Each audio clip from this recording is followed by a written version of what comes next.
بسم اللہ الرحمن الرحیم۔ شروع اللہ کے نام سے جو بڑا مہربان اور نہایت رحم کرنے والا ہے۔ السلام علیکم طالبات۔ جو سلسلہ ہم نے درس و تدریس کا شروع کیا ہے اس میں آج میں جماعت ناہم کے طلبہ و طالبات سے مخاطب ہوں گی، اور ان کے لیے سب سے پہلے آغاز جو ہے وہ بورڈ کے پرچے کی جماعت ناہم کے بورڈ کے پرچے کی ترتیب، نمبروں کی ترتیب جو ہے وہ کچھ اس طرح سے ہے، کیونکہ جماعت ہشتم تک جو پرچہ آپ لوگ حل کرتے ہیں وہ اس کے نصاب بھی مختلف ہوتا ہے، اور جماعت ناہم میں آ کر آپ کا بورڈ کا پیٹرن ہوتا ہے۔ تو بورڈ کے پرچے کی نمبروں کی جو ترتیب ہے وہ میں پہلے آپ سے شیئر کروں گی۔ اس میں پہلا حصہ جو ہے وہ معروضی ہوتا ہے، جس کو آپ MCQs کہتے ہیں۔ 15 نمبر کا یہ سوال ہوتا ہے، اور آپ نے یہ آپشن دیے ہوئے ہوتے ہیں، کسی بھی درست آپشن کے گرد آپ نے دائرہ لگانا ہوتا ہے۔ اس کے بعد آپ کا حصہ دوم آپ کو دیا جاتا ہے، جو کہ آپ نے آنسر شیٹ کے اوپر حل کرنا ہوتا ہے۔ اس کے کل نمبر 34 ہوتے ہیں۔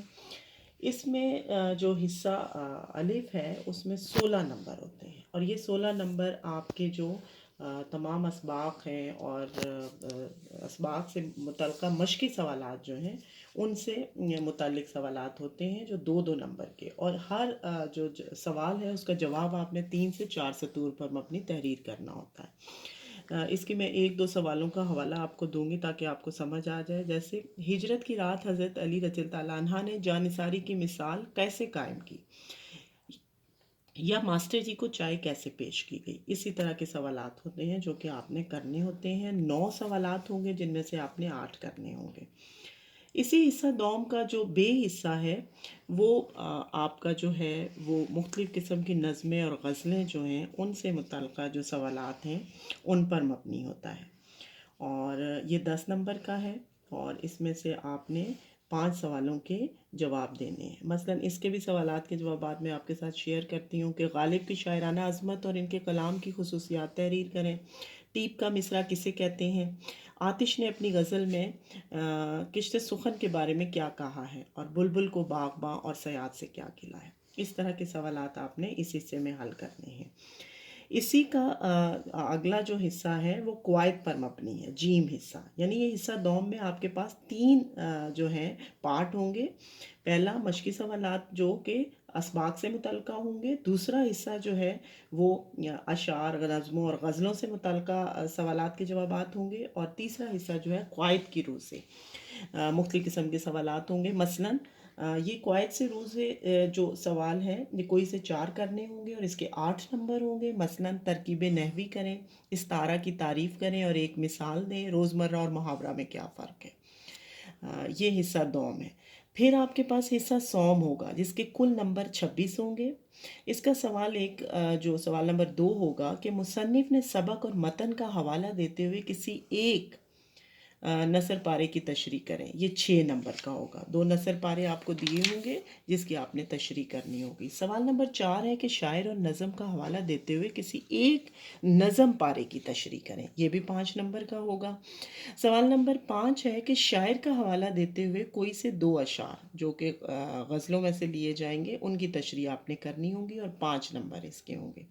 سوال نمبر 6 جو ہے اس میں آپ کے پاس آپشن ہوگا، جیسے اپنے والد صاحب کے نام خط لکھ کر امتحان میں فیل ہونے کی وجہ بتائیے، یا دوست کے نام خط لکھ کر درختوں کی اہمیت واضح کریں۔ یہ بھی 5 نمبر کا ہوگا۔ اور آخری سوال نمبر 7 ہے، جو 2 دوستوں کے درمیان جھوٹ بولنا بری عادت ہے کہ موضوع پر آپ نے مکالمہ تحریر کرنا ہوگا، اور اس کے بھی نمبر 5 ہیں۔ تو طالبات یہ تو بورڈ کے پرچے کی نمبروں کی تقسیم ہے جو میں نے آپ کو بتائی، کیونکہ جب تک آپ کو بورڈ میں پرچے کی نمبروں کی تقسیم نہیں آئے گی اس وقت تک آپ پرچہ حل نہیں کر سکتے۔ اب ہم اپنے نصاب کی طرف آتے ہیں۔ جماعت ناہم کے نصاب میں جو پہلا سبق ہے وہ ہجرت نبوی ہے، اور اس کے جو مصنف ہیں وہ مولانا شبلی نعمانی ہیں۔ سب سے پہلے ہم تعارف پڑھیں گے کہ قصبہ بندول، ضلع اعظم گڑھ، بھارت میں 1857 میں آپ پیدا ہوئے۔ اسی میں سے آپ معروضی سوال بنا سکتے ہیں کہ قصبہ بندول ڈیش بھارت میں ڈیش میں پیدا ہوئے۔ ان کے والد شیخ حبیب اللہ وکیل تھے، اس کا آپ معروضی سوال بنا سکتے ہیں۔ شبلی نے کچھ دن وکالت کی اور پھر علی گڑھ کالج میں فارسی کے استاد مقرر ہو گئے۔ اس کے علاوہ آپ کی کوشش سے لکھنؤ میں ندوۃ العلماء کا قیام عمل میں آیا، اور آخری عمر میں آپ اعظم گڑھ میں ایک عظیم ادارہ دارالمصنفین قائم کیا جو آج بھی قائم کر رہے ہیں۔ شبلی شاعر بھی تھے، لیکن اگر ہم دیکھیں تو ان کی شہرت کا جو دار و مدار ہے وہ ان کی نثر پر ہے۔ ان کا شمار اردو کے بہت اعلیٰ پایا کے نثر نگاروں میں ہوتا ہے۔ انہوں نے مختلف موضوعات پر شاعری کی، تاریخ پہ، تنقید پہ، سوانے پہ، سیرت، تذکرہ، معاشرت، ادب پہ بھی، سیاست پہ بھی آپ نے قلم اٹھایا اور اس میں آپ کو شہرت حاصل ہوئی۔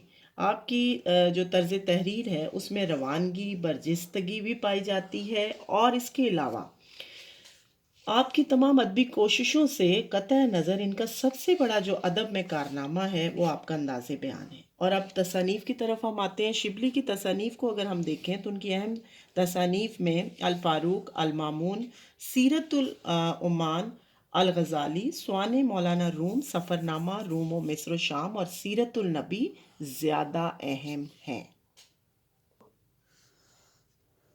جی ہم اب سبق کی طرف آتے ہیں۔ ہجرت نبوی صلی اللہ علیہ وسلم کہ نبی پاک صلی اللہ علیہ وسلم نے ہجرت کیوں کی؟ پس پردہ وہ کون سی وجوہات تھی جن کی وجہ سے نبی پاک صلی اللہ علیہ وسلم کو ہجرت کر کے مکہ سے مدینہ جانا پڑا؟ اس وقت جب کہ دعوت حق کے جواب میں ہر طرف سے تلوار کی جھنکاریں سنائی دے رہی تھیں، حافظ عالم یعنی تمام دنیا کی حفاظت کرنے والا نبی پاک صلی اللہ علیہ وسلم کے لیے استعمال ہوا ہے۔ مسلمانوں کو دارالامان مدینہ کی طرف، جہاں پہ انہیں امن نصیب ہو سکے، رخ کرنے کا حکم دیا۔ اور سب سے زیادہ نبی پاک خود جو تھے وہ ظالموں کا حقیقی ہدف تھے، نشانہ تھے، اور اپنے رب کے حکم کا منتظر تھے کہ کب وہ اشارہ کریں تو آپ ہجرت کریں۔ یہ نبوت کا 13واں سال تھا اور بہت سے صحابہ کو آپ نے پہلے بھیج دیا تھا، اور وہی کے مطابق حضور صلی اللہ علیہ وسلم نے مدینہ جانے کا ارادہ کر لیا تھا۔